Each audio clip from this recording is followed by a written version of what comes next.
السلام علیکم ورحمۃ اللہ وبرکاتہ۔ جماعت تبلیغی کا بہت ہی قیمتی اقدام ہے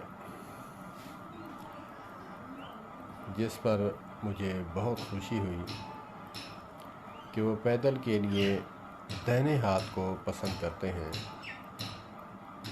وہ فرماتے ہیں کہ نبی پاک صلی اللہ علیہ وآلہ وسلم کو دہنا ہاتھ بہت پسند تھا، تو پیدل والوں کے لیے جماعت کے ساتھ جب چلتے ہیں وہ دہنی سائیڈ چلتے ہیں۔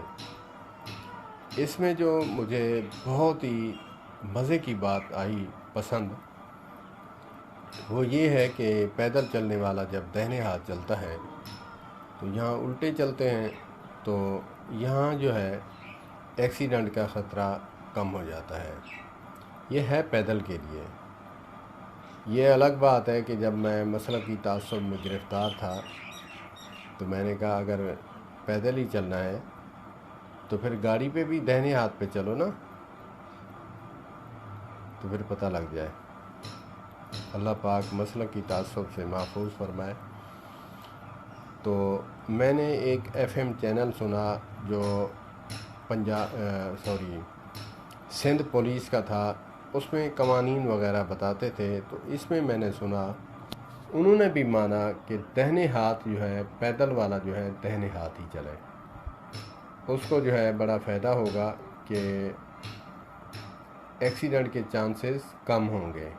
اللہ پاک ہمیں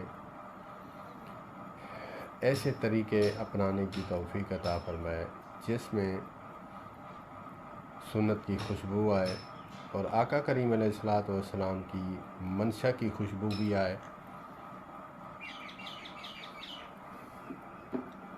اگرچہ کوئی کہے کہ دہنے ہاتھ چلنا سنت نہیں، تو آقا کریم علیہ الصلوۃ والسلام نے پسند تو فرمایا ہے۔